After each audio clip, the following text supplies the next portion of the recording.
Assalamualaikum, selamat datang ke Saiful TV. Terima kasih kerana sudi singgah channel aku.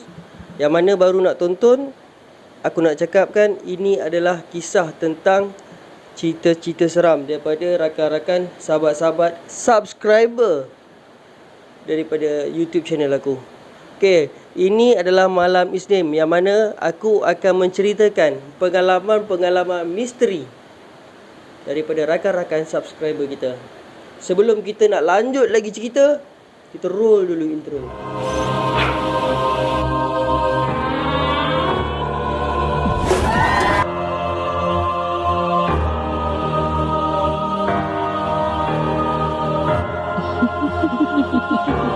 Okay, welcome back guys. Okay, cerita yang pertama ni aku nak bawakan cerita tentang vacation, melancong yang macam-macam pengalaman dah kita lalui dalam melancong. Aku nak bawakan cerita tentang satu kejadian misteri yang berlaku kepada 3 orang sahabat ni.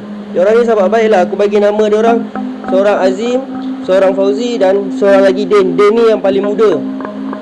Diorang ni memang merata lah pergi kan, banyak pengalaman. Tapi kali ni pengalaman yang mengingatkan diorang seumur hidup.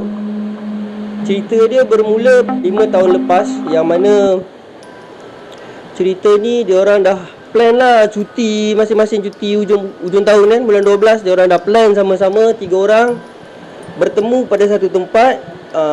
Diorang bertemu dekat KL, yang daripada Azim daripada Ipoh turun ke KL, bertemu dekat sana. Diorang naik lah, bawa beg apa semua kan. Diorang ala-ala backpackers lah kan, tapi dalam Malaysia lah kan. Matlamat diorang nak pergi ke JB. Sampai saja di JB, diorang pun terus book satu hotel bajet. Dah daftar, jumpa servis kaunter pula, yang melayannya perempuan. Jadi syok lah kan.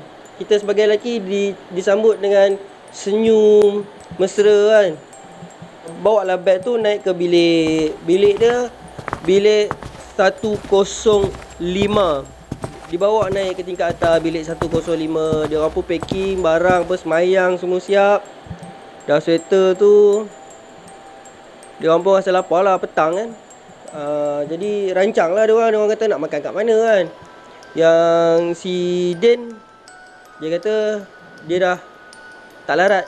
Jadi dia nak duduk je dekat dalam hotel. Jadi Azim dengan Fauzi ni pergilah keluar beli makanan. Petang tu tak ada apalah, tapi perut dah lapar kan. Demo berdua ni lambat betul. Rupanya demo berdua dah beli makan, sesat, tak jumpa hotel tu. Itu yang pelik tu.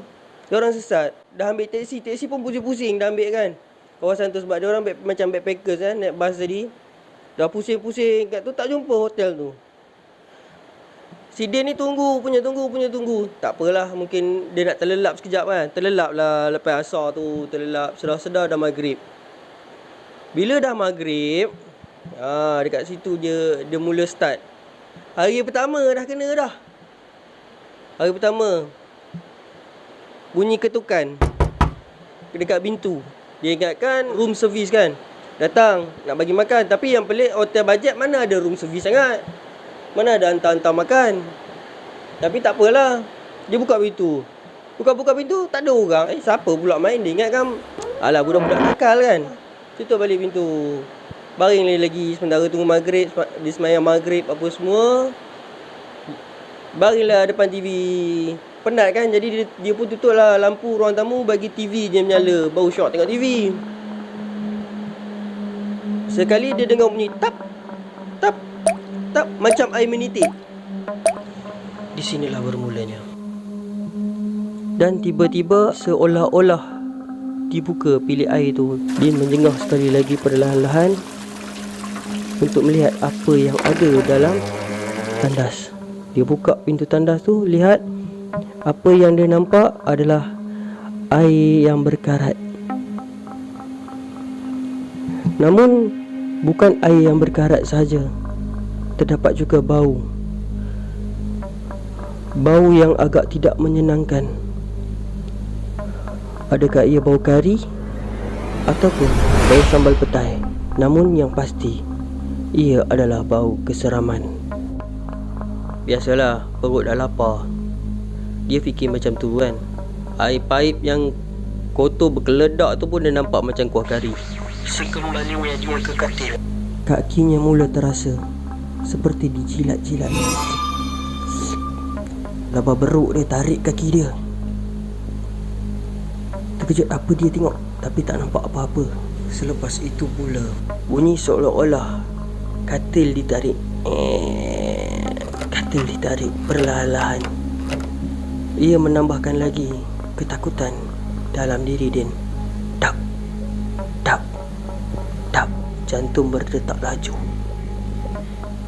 Nak lari tak tahu ke mana.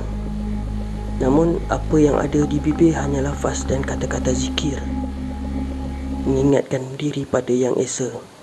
Perlahan demi perlahan suara terngiang.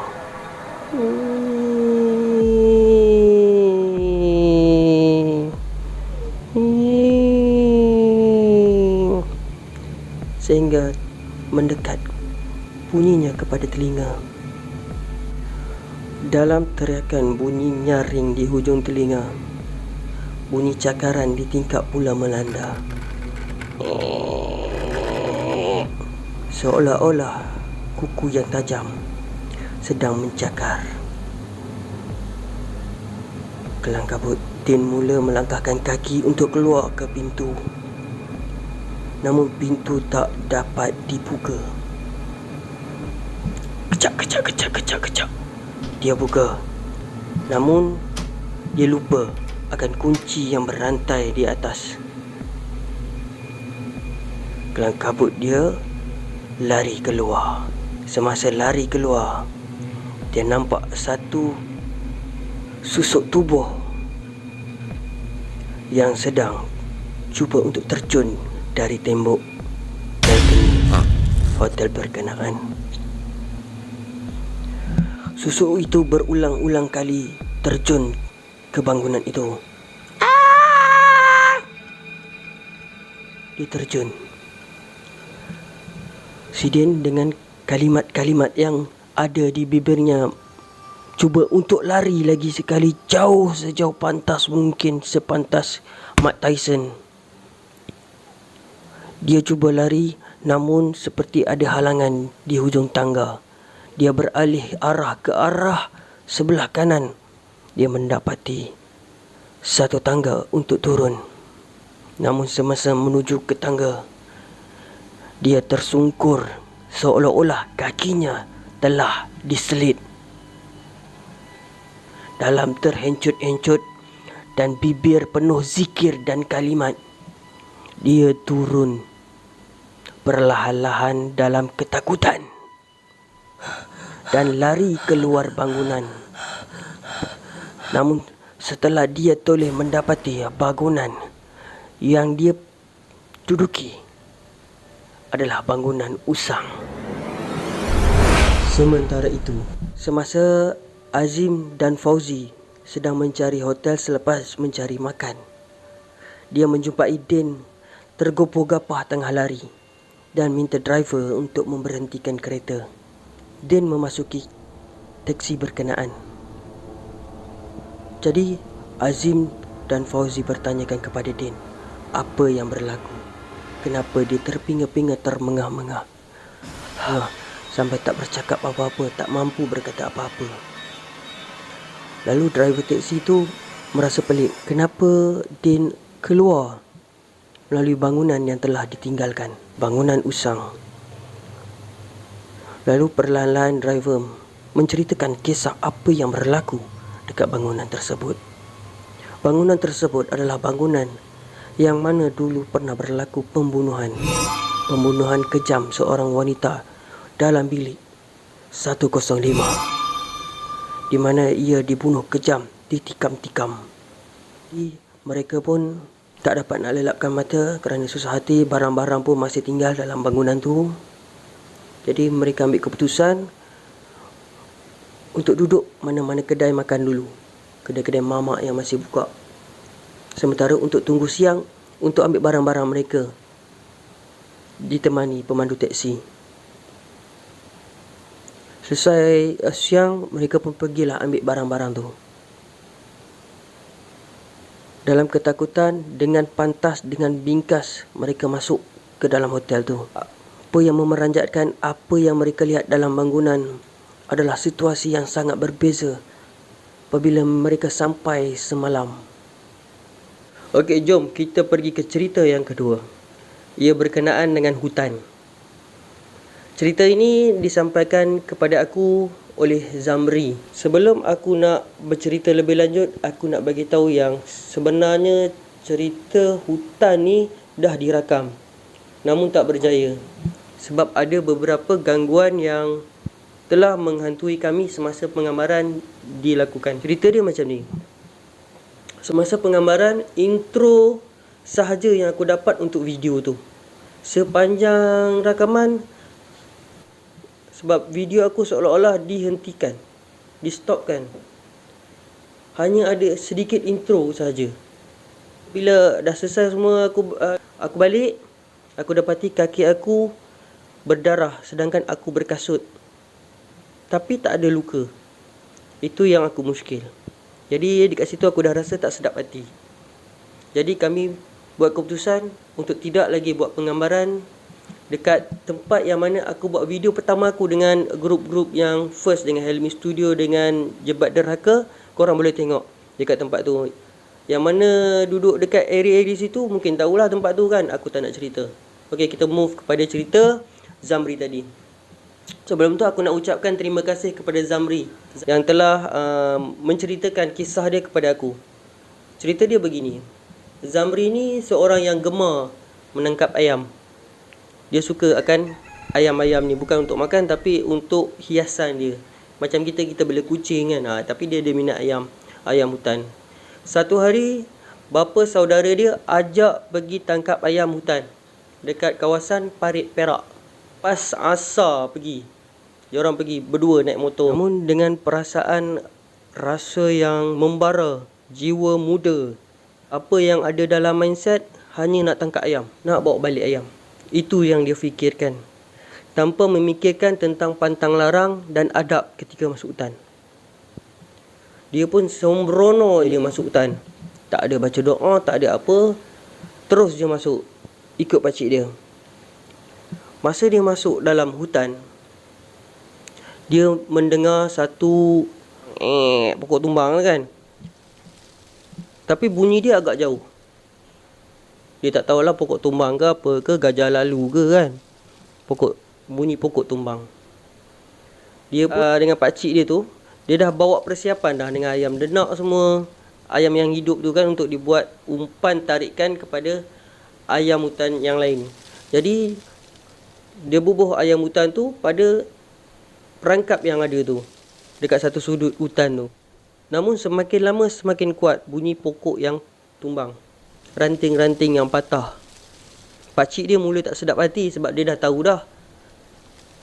Dekat situ apa yang ada, apa yang tak ada kan. Mulut jangan capoi, biasa masuk hutan kan. Tapi dia jiwa membara kan, jiwa muda. Mulut usah dikenang lah kan. Lepas cakap sana, lepas cakap sini, ikut dan dia lah kan. Yang pakcik dia dah cakap, jom balik.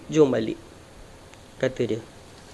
Kata si Zamri, awal lagi, belum lagi. Kita pun baru sampai, kenapa dah nak balik? Ayam tak dapat lagi kan.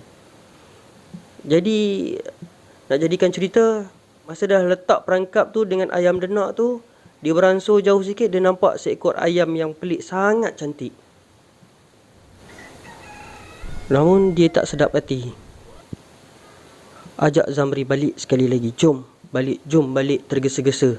Zamri yang tak tahu apa-apa ni, ringkas nak selamatkan ayam dia. Tapi dalam masa yang sama, dia tetap menantikan ayam yang datang tadi, ayam yang cantik tadi untuk masuk ke perangkap. Tapi ayam tu tiba-tiba gaib. Kelang kabut. Diorang pas barang, ambil ayam-ayam denak dengan perangkap tadi tu. Diorang lari keluar. Kelang kabut. Dalam masa dia nak lari keluar tu, tiba-tiba ribut datang menyapa. Boom! Sekali lalu je angin tu. Apa lagi, diorang bungkus semua barang, kelang kabut naik motor. Yang pakcik dia dah toleh belakang dah, dan nampak sesuatu yang tengah menanti dekat di sebalik pokok. Namun selepas itu tiada apa-apa terjadi. Kelang kabut diorang singgah dulu di mana-mana kedai.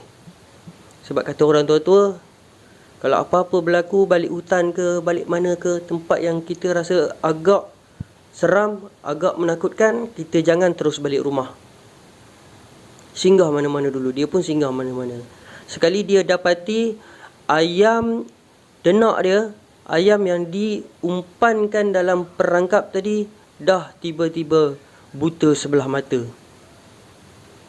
Dia menjadi muskil dan pelik. Kenapa jadi macam tu? Mungkin dia dah masuk kawasan yang terlarang, yang kita panggil kawasan bunian.